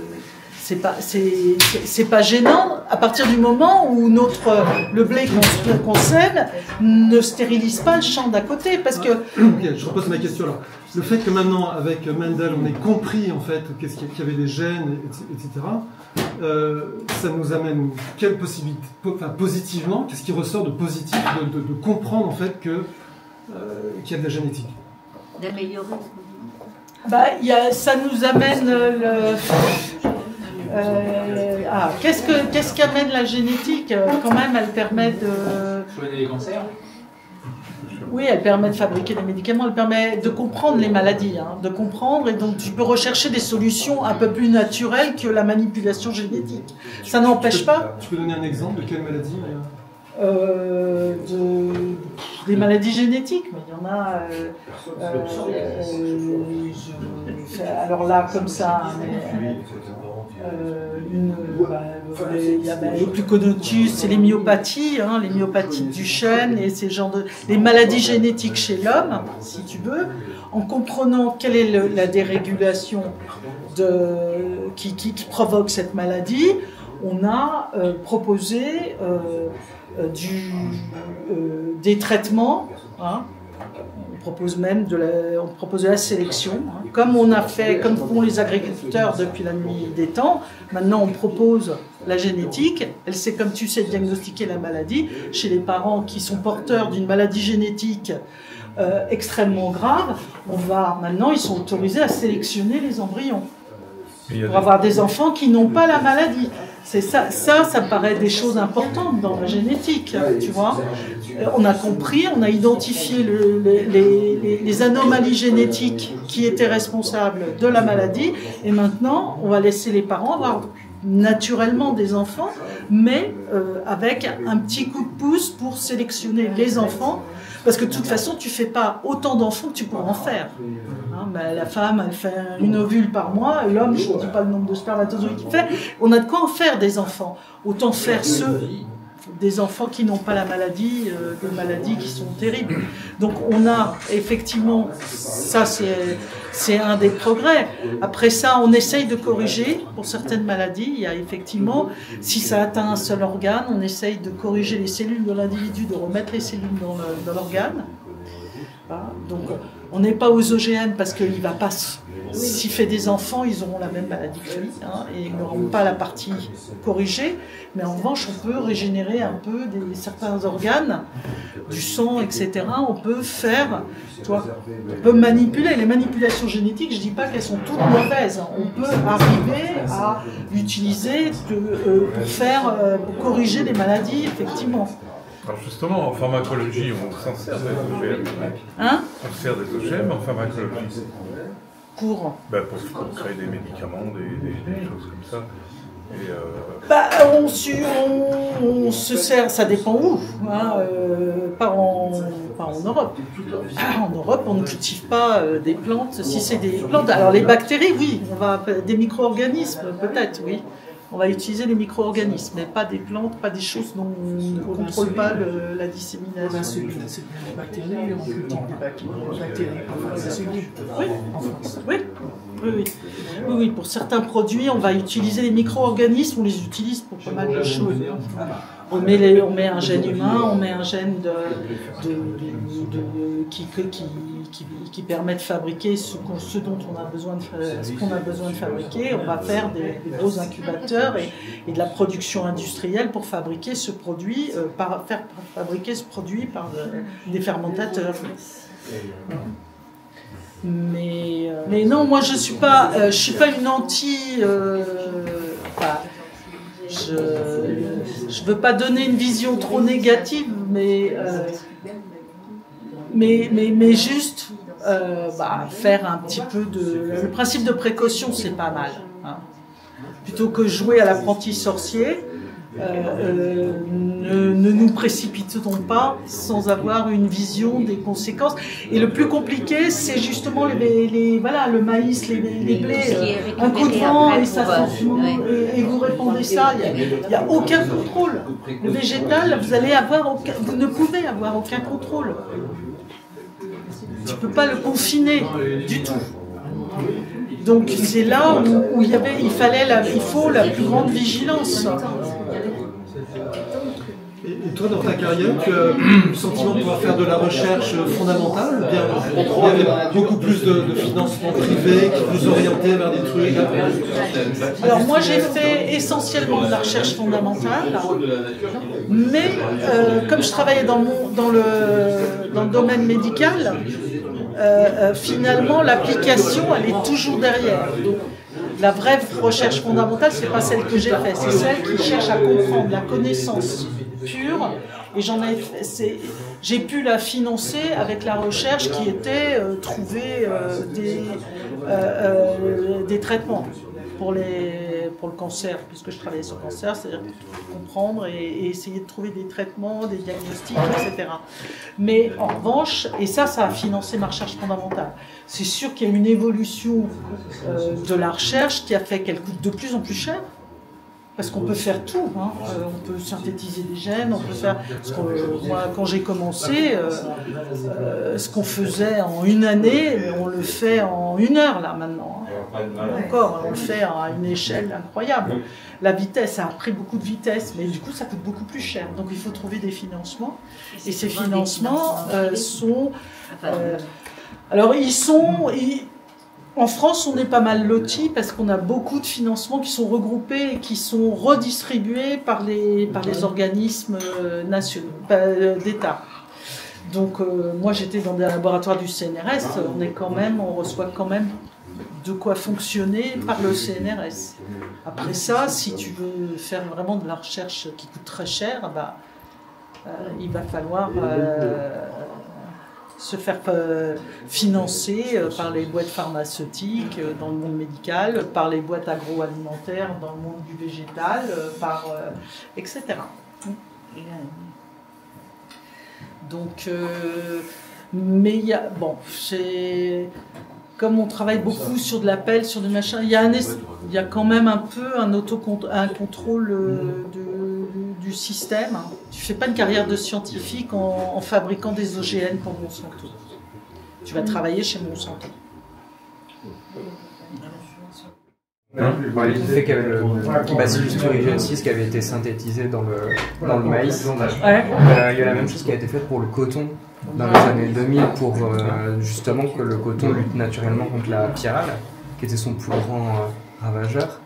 Et paradoxalement, au bout de 3 ans, la pyrale s'est adaptée aux pesticides naturels qui étaient produits par le coton. Et en Inde, ils ont généralisé le coton OGM, et en 3-5 ans maximum, la pyrale s'est habituée. Du coup, en fait, les paysans indiens ont dû de nouveau mettre les pesticides qu'ils mettaient autrefois, donc ils dépensaient plus cher pour des semences stériles qu'ils devaient racheter tous les ans, mais en plus il devait racheter les pesticides d'autrefois. Et donc du coup Monsanto, via sa filiale indienne, a dû revenir avec le coton, le BT 2. C'est celui qui synthétisait 2 fois plus, qui avait 2 gènes de Bacillus thuringiensis, qui est une bactérie qui justement est hostile à la pyrale, et du coup il synthétisait 2 fois plus de pesticides. Et donc ils ont dit, il est plus cher, mais lui il va vraiment le tuer. Par contre, la pyrale, puisqu'il fait 2 fois plus de pesticides naturels, donc ils se sont endettés, ils l'ont acheté. Au bout de 4 ans, à nouveau la pyrale s'est adaptée et il y avait à nouveau les champs qui étaient envahis par la pyrale. Donc ils devaient racheter des pesticides, mais en plus, cette variété de coton, ils n'avaient pas maîtrisé ça, mais elle était 10 fois plus gourmande en eau. Et c'était des années de sécheresse. Donc du coup, ils devaient arroser plus, ils devaient mettre plus de pesticides. Et ensuite, le sol était tellement saturé de pesticides qu'en fait, le coton gemme a commencé à mourir. Et en plus, il avait une fibre qui était tellement abîmée par les pesticides que le coton gemme a commencé à ne plus être commercialisable, tellement sa fibre était fragile et courte. Et du coup, sur 20 ans, il y a eu à peu près, on estime à peu près 150 000 suicides de paysans indiens qui étaient ruinés. Et c'est pour ça que les Indiens aujourd'hui redeviennent des pionniers dans le coton bio, parce qu'en fait le coton OGM a complètement sapé leur production. C'est eux qui avaient le plus faible rendement au monde. Donc quand on parlait d'apprentis sorciers, c'est intéressant parce que en fait on se dit toujours, par exemple on fait une tour de Kaplan, on se dit ah ben elle penche par là, j'en mets un là et c'est bon. Et en fait on en met un là mais on se rend compte que du coup elle penche trop par là et que c'est encore plus précaire, donc on va en remettre un et ainsi de suite jusqu'à que le système s'effondre. Et je pense que c'est un exemple. C'est une des raisons pour lesquelles l'Europe n'a pas eu tant de mal à interdire et à faire passer ça, c'est que finalement le bénéfice il allait surtout aux grosses compagnies qui produisent les semences qui n'étaient pas européennes. Si elles avaient été européennes, je ne suis pas sûre que l'Europe aurait voté son moratoire. Il y a BASF en Allemagne. Oui, mais ils ont viré BASF, justement, ils sont partis plutôt dans l'éco. Ils ont senti le vent. Dans les systèmes, voilà, les espèces anciennes, les croisements, parce que il y a une autre façon de faire la génétique, c'est de faire des hybrides, de croiser des espèces entre elles pour récupérer les qualités d'un type de blé, d'un type d'orge, d'un type de... etc. Et ça marche, ça marche depuis longtemps, et aussi c'est quelque chose de plus simple. C'est un peu accélérer la sélection naturelle. Voilà. Ça marche. Voilà. Mais on peut aller un peu...